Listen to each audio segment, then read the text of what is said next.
যদি বলেন মরণের কথা বলেন, মরণেও রাজনীতি আছে। সব জায়গায় আল্লাহ কোরআনে কারিমকে দিয়ে রেখেছেন। যেখানে যাবেন কোরআনের বাইরে চলতে পারবেন? বলেন। আল্লাহ রাব্বুল আলামিন সূরা ইয়াসিনের শেষ নাম্বার আয়াতে যেটা জানাতে চাইলেন, হে পৃথিবীর বান্দা বান্দিরা, আমি আল্লাহ কিন্তু পবিত্র। যে সমস্ত বিষয়ে আমার সাথে শরীক করা হয়, আমার সাথে জুড়ে দেওয়া হয়, এগুলো থেকে আমি আগেই মুক্ত। আমার হাতে ক্ষমতা, আমার কাছে ফিরে আসা লাগবে। অথচ এই যে কথাগুলো বাংলায় বললাম, এগুলো অনেকের জীবনে নেই। সুবহানাল্লাযী বিয়াদিহি মালাকুত, এই যে মালাকুত বহু বচন দিয়েছেন, এটা খেলা করার জন্য শব্দগুলো আল্লাহ কোরআনে সেট করেননি। আল্লাহ বলেন, আমার এই হাতের ভেতরে রাজত্বের চাবিকাঠি, আমি যাকে ইচ্ছা তাকে দেই, যাকে ইচ্ছা তাকে নামিয়ে দেই। এই বিশ্বাসটা অনেকে এখনো পর্যন্ত করেন না। অনেকে এখনো ভরসা করে আছে যে না, জনগণ ক্ষমতার উৎস, এটা শিরিক। এক কথা বলছেন না কেন? কারণ আল্লাহ যেটা পারে ওইটা অন্য কেউ পারে, এই বিশ্বাস করার নাম শিরিক। আল্লাহ বলেন, আমি পারি ক্ষমতায় দিতে, অন্য কেউ পারে না। আমার সাথে যদি অন্য কাউকে কেউ যোগ করে দেয়, সে আমার সাথে শিরিক করে। বাংলাদেশে বহু মুসলমান আমরা দেখতে পাচ্ছি এই সূক্ষ্ম শিরিকের সাথে জড়িত। কথা বলেন ঠিক কিনা? সুতরাং এই শিরিক আমাদের ভেতর যদি থাকে, তাহলে জান্নাত হারাম হয়ে যাবে, জাহান্নাম ওয়াজিব হয়ে যাবে। ইন্নাহু মান ইউশরিক বিল্লাহ ফাকাদ হারামাল্লাহু আলাইহিল জান্নাহ ওয়া মাওয়াহুন নার ইলা আখির আয়াহ। আল্লাহ পাক বলেন, কোন মানুষ যদি শিরিক করে আমি আল্লাহর সাথে, ওর প্রথম শাস্তি এই যে ওকে আমি জান্নাতে দেব না। 2 নম্বরে ওকে দেব এক জায়গায়, তার নাম আগুন, জাহান্নাম। বলেন নাউজুবিল্লাহ। ও আমার জাতি, আমি আপনাদের বাঁচাতে চাই। এই সূক্ষ্ম শিরিকে যারা আছেন, আজকেই তাওবা করেন। এক্ষুনি আপনাকে পাল্টাতে হবে আপনার বিশ্বাস। ক্ষমতায় কেউ দিতে পারে না, পারে কে? এক কথা বলেন, কে পারে? এটা শুধু এ পর্যন্ত থাকলে হবে? আমি আলিফ থেকে ইয়া পর্যন্ত নবীজির বর্ণনা দিচ্ছিলাম যে প্রত্যেকটি অক্ষরে আল্লাহর নবীর মান, সম্মান, ইজ্জত, মর্যাদা আল্লাহ বাড়াতেই থেকেছেন। শেষে এসে বলেছেন, আমার নবী হচ্ছেন নেতা। কি? আরো জোরে বলেন। সুতরাং এই ইয়াসিন দিয়ে আমাদেরকে শিক্ষা আল্লাহ দিতে চায়। এটা কিয়ামত পর্যন্ত এই ইয়াসিন থাকবে না, কিন্তু ইয়াসিনের উত্তরাধিকারী নায়েবে রাসূল যারা, তারা থাকবে। আপনি যদি সামনে আপনি নেতা হিসাবে কাউকে মানতে চান, কোরআনে ইয়াসিন অনুযায়ী নবীকে যারা মেনে চলে তাদেরকে মানা ফরজ। যে আয়াত পড়েছি সূরা নেসার 58 নম্বর আয়াত, এর এক আয়াত পরে আয়াতটা আল্লাহ জানিয়েছেন আমাদেরকে, ইয়া আইয়ুহাল্লাযীনা আমানু আতিউল্লাহা ওয়া আতিউর রাসূলা ওয়া উলিল আমরি মিনকুম। ঈমানদারেরা, যদি সত্যি তোমাদের ঈমান থাকে, তাদেরকে বলছি। এ কথা কেন বললেন? ইয়া আইয়ুহাল্লাযীনা আমানু, এই শব্দটা পুরা কোরআনে 89 জায়গায় আমি পেয়েছি। এক কথা এতবার বলা লাগে না, এই জন্যেই বলেছেন, কারণ বহু মানুষ ইমানের নাম করে, কিন্তু ইমানের আগে যে কাজ করা লাগে ওইটা করে না। আমাদেরকে আল্লাহ বানিয়েছেন, আমা খালাকাতুল জিন্না ওয়াল ইনসা ইল্লা লিয়াবুদুন, আমরা যেন মানুষ আর জিন যারা আল্লাহর ইবাদত করি। এবাদত করার আগে একটা কাজ করা লাগে, তার নাম ঈমান। ঈমান না হলে এবাদতের মর্যাদা, মূল্য। কথা বলে না কেন? এবাদত করার আগে আপনাকে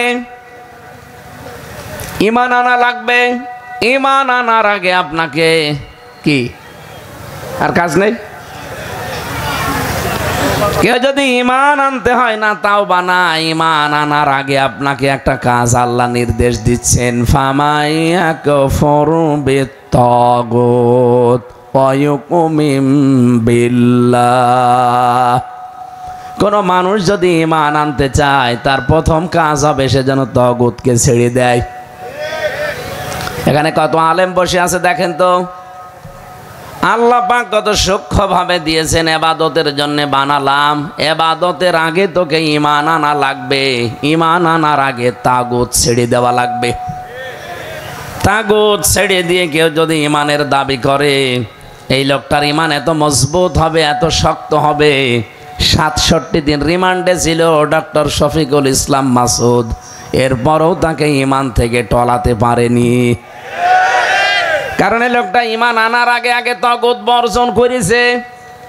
আর যারা তাগুত বর্জন না করে ঈমানের দাবি করে, মানুষগুলো জালেমাদেরকেও কওমি জননী নাম দিয়েছে।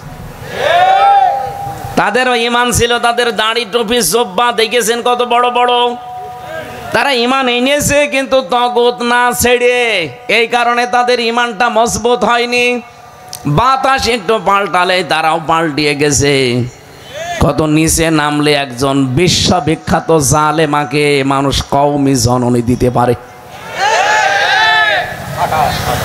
আপনি বলেন তো, এটা মানুষের ভেতরে পড়ে। তার বাবা তো ভালো মানুষ ছিল, তার বাবার পেট থেকে, মায়ের পেট থেকে কি আল্লাহ পাঠিয়েছে। এ পৃথিবীর ৬ জন মানুষের তালিকা পাওয়া যাচ্ছে এখন গণহত্যার, তার ভেতরে যিনি পালিয়েছে তার নামও আছে। এরকম একটা গণহত্যাকারী এ মানুষকে আপনি কওমি জননী দিয়ে দিলেন। উনি তো গণহত্যা শুধু ২৪ সালে করেছে তা না, ৬ সালের ২৮ অক্টোবর থেকে শুরু। কথা বলেন না কেন? জসিম ভাইকে পিটিয়ে হত্যা করার পরে লাশের ওপরে ড্যান্স দিয়েছে ওনার কথা মতো। সারা দেশ থেকে যখন মানুষ লগে বইটা নিয়ে গেল, এ মেহেরপুর থেকেও গিয়েছিল। এখান থেকে যারা আবেগে গেছে, কই তারা আজ তাদের বাড়ি ঘর এখন সব টয়লেট হয়ে যাচ্ছে। আমি আজকে আসার সময় দেখলাম ইন্টারনেটে, সব চাইতে বড় বাড়ি যেটা, আমরা এত দাম, এত মর্যাদা, এত সম্মান, এত আবেগ ছিল, অনেকের সোমা খেতেছে ওই বাড়িতে, এখন ওইটা গণ টয়লেট। ৮-১০ জন একবারে ঢুকতেছে, কেউ বিভিন্ন দিকে ম্যাশিং সেট করে কাজ করছে।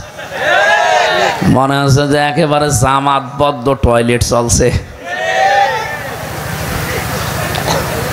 সুতরাং উনি গণহত্যাকারী, এটা পৃথিবীতে এখন স্বীকৃত। যার কাছে গেছে তার নামও আছে।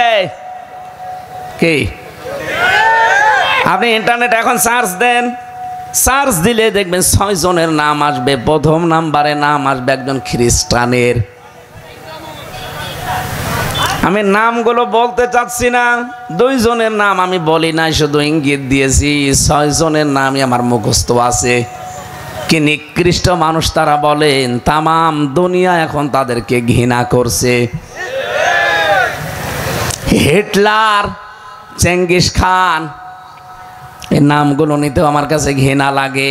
আমার মনে হয় যোগের আবর্তনে দেখবেন এই মানুষগুলোর নাম এরকম মানুষ ঘৃণা ভরে প্রত্যাখ্যান করবে। এতগুলো মানুষ মেরে ফেললেন, এরপরও এখনো আপনার অনুশোচনা আসে না? আপনি এখনো অনুতপ্ত হন না? এখন উল্টাপাল্টা কথা বলেন, এখনো পর্যন্ত মানুষকে উস্কানি দেন। গতকালকে আমার দেশের হেডলাইনটা দিল্লির মসনদে আগুন লাগিয়ে দিয়েছে। আমি আশা করব এই দেশে প্রথম আলো না নিয়ে, জনকণ্ঠ, এটা জঘন্য কণ্ঠ, এদেরকে না নিয়ে আমার দেশ নয়া দিগন্ত এগুলো কিনলে আল্লাহ রাস্তায় দান করা সওয়াব হবে। সত্যকে সত্য বলে প্রকাশ করে, কেউ আজ পর্যন্ত এটা প্রকাশ করলেন না যে উনি যাবার আগে দেশে মেসাকার করার চেষ্টা করেছিল। এতটুকুই না, দিল্লি যাবার পরেও বলেছে আক্রমণ করেন বাংলাদেশকে। এই সত্যটা এতদিন আপনি কেউ বললেন না, কোন কারণে? পত্রিকা দেশে ছিল না। এই জন্যেই ধন্যবাদ জানাচ্ছি আমার দেশ। নয়া দিগন্ত চালু হবে, নয়া দিগন্ত টেলিভিশন চালু করার চেষ্টায় আছে। গণহত্যা শাপলা চত্বরে বিশেষ করে এ আলেম ওলামাদেরকে যা করেছেন সব ভিডিও ফুটেজ আছে। আপনারা এতদিন বিচার করতেন সব সোনা সাক্ষীর উপরে, এখন থেকে আন্তর্জাতিক অপরাধ ট্রাইব্যুনাল এই বিচার হবে দেখা সাক্ষীর উপরে। মাওলানা মতিউর রহমান নিজামীকে ফাঁসি দিয়েছেন সোনা সাক্ষীর উপরে। আল্লামা দেলাওয়ার হোসেন সাইদি রহমতুল্লাহ আলাইহে, তাকে আপনি ফাঁসির দিতে পারেননি, শেষ পর্যন্ত আমৃত্যু দিয়েছেন সোনা সাক্ষীর উপরে। একটা দেখা সাক্ষী ছিল, তাকে সাক্ষী দিতে দেয়নি, সুখরঞ্জন বালি, ওরে গুম করে ভারতে পাঠিয়েছে। এখন মনে হয় জন্ম নিয়ে পেট থেকে বের হলে মানুষ বুঝে ফেলছে যে যা ছিল পুরাটাই ভুয়া। কথা বলেন না কেন? এই জন্য আমি সেটা বলতে চাই, খুব সতর্ক থাকা লাগবে। আমাদের ঈমান আনার আগে আমাদের দায়িত্ব হচ্ছে তাগুত ছাড়া। তাগুত না ছাড়লে ঈমানের দাম নেই, তাগুত না ছাড়লে ঈমানের দাম আছে।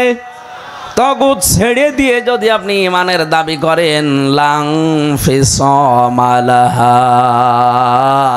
আল্লাহ পাক বলেন ও ঈমান জীবনেও কোনোদিন ছিড়িয়ে যাবে না। এ বাংলাদেশের ইতিহাসে ডক্টর শফিকুল ইসলাম মাসুদ, দেলাওয়ার হোসাইন সাইদি, ওই যে শিবিরের সভাপতি, সবচাইতে বেশি দিন রিমান্ডে তারা ছিল। ওনারা ঈমান এনেছে কিন্তু তাগুত ছেড়ে দিয়ে। এ কারণে এত অত্যাচার করার পরও তাদের টলাতে পারেননি। আর আমরা কত আলেমকে 15.5 বছরে দেখেছি, ওদের টলানো লাগে না, ওরা নিজেরা আরো টলিয়েছে। ওনাদের ঈমান ছিল কিন্তু তাগুত বাদ দিয়ে। কথা বলে না কেন?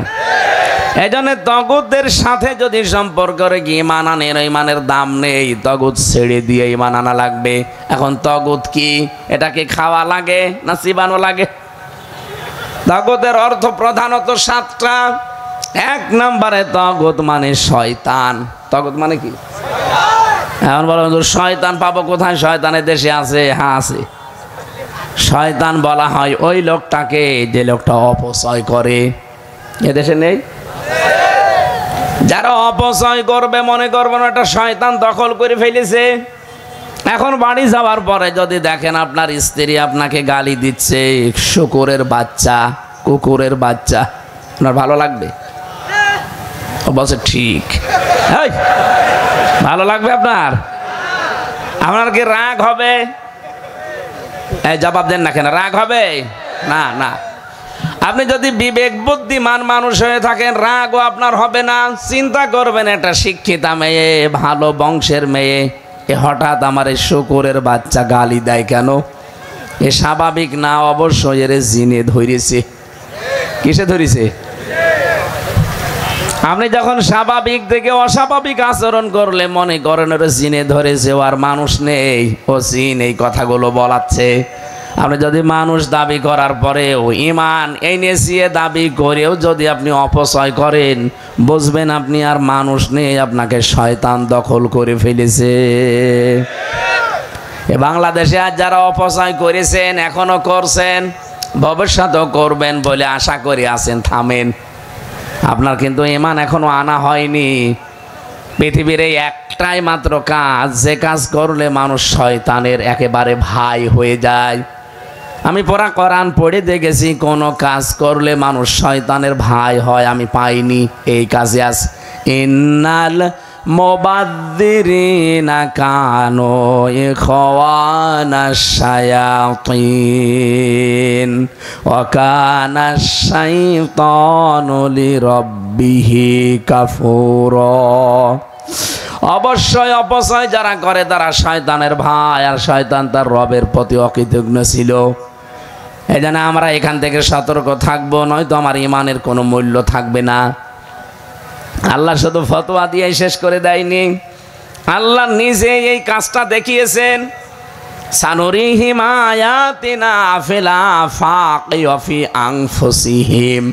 এই যে ওয়া ফি আনফুসিহিম, এই শব্দের ভেতরে আমি তাফসিরে পড়েছি, আল্লাহ রাব্বুল আলামিন বলেন অতি শীঘ্রই আমার দিক দিগন্তে এবং মানুষের এই বডির ভেতরে এমন কিছু আমি আবিষ্কার করে দেখাবো, হাত্তা ইয়াতাবায়ানা লাহুম আন্নাহুল হক। আমি যে সত্য এটা যতদিন প্রমাণ না হবে ততদিন দেখাতেই থাকবো। তার একটা বিষয় আমি কয়েকদিন আগে পেয়েছি, বিজ্ঞান আরো অনেক আগে পেয়েছি, আমি লেখাপড়ায় পেলাম। এই যে আমরা খাবার খাই, খাবারের মূল নির্যাসগুলো দিয়ে তৈরি হয় পিত্তরস। কিছু দিয়ে রক্ত হয়, কিছু দিয়ে বীর্য হয়, কিছু দিয়ে টয়লেট হয়, বিভিন্ন জায়গায় ছড়িয়ে যায়।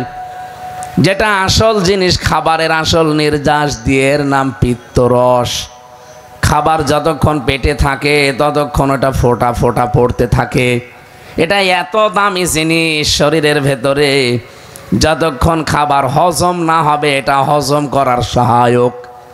এই জন্য দামি জিনিস, এ কারণে পেটে থাকলেই পড়তে থাকে। খাবার পেটে থাকবে না, ওটা পড়বে না, অটোমেটিক বন্ধ হয়ে যাবে।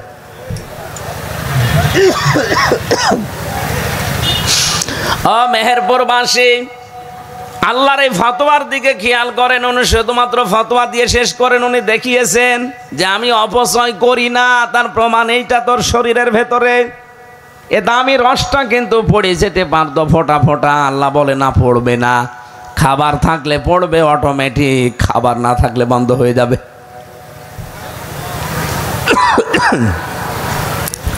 এখান থেকে প্রমাণ পাওয়া যায় যেটা অপচয় যারা করে তাদের ইমানের কোনো মূল্য নেই, কারণ অপচয় করে শয়তান, আর ইমান আনতে হলে শয়তান আগে বাদ দেওয়া লাগবে। দ্বিতীয় নাম্বারে, শয়তানের দ্বিতীয় নাম্বার গুণ হচ্ছে দুনিয়াতে ও যৌনতা ছড়াতে ভালোবাসে। সব সময় উলঙ্গ থাকলে ওর কাছে ভালো লাগে। এই জন্য জান্নাত থেকে আদম আর হাওয়াকে বের করে দেবে, এটা তার উদ্দেশ্য ছিল না। তার প্রথম উদ্দেশ্য ছিল তাদেরকে আমি উলঙ্গ করব। এই দুনিয়াতে যেই মেয়েরা, যে পুরুষেরা উলঙ্গ থাকতে ভালোবাসে, পোশাক পরার পরেও অনেকে উলঙ্গ থাকে। কথা বলে না কেন? আপনি মনে করবেন ওটার মানুষের ভেতরে নেই, ওরে শয়তানে দখল করে ফেলেছে। এ পৃথিবীর একটা প্রাণী আমরা দেখি, কুকুর, এত বড় লেজ আছে, এর বড় লজ্জাস্থান ঢাকা থাকে না, উলট করে মানুষকে দেখায় যে যা দেখবি দেখ। এদেশে বহু মহিলা আছে, পুরুষ আছে, নিজের গোপনাঙ্গগুলো আরো উন্মুক্ত করে মানুষকে দেখা।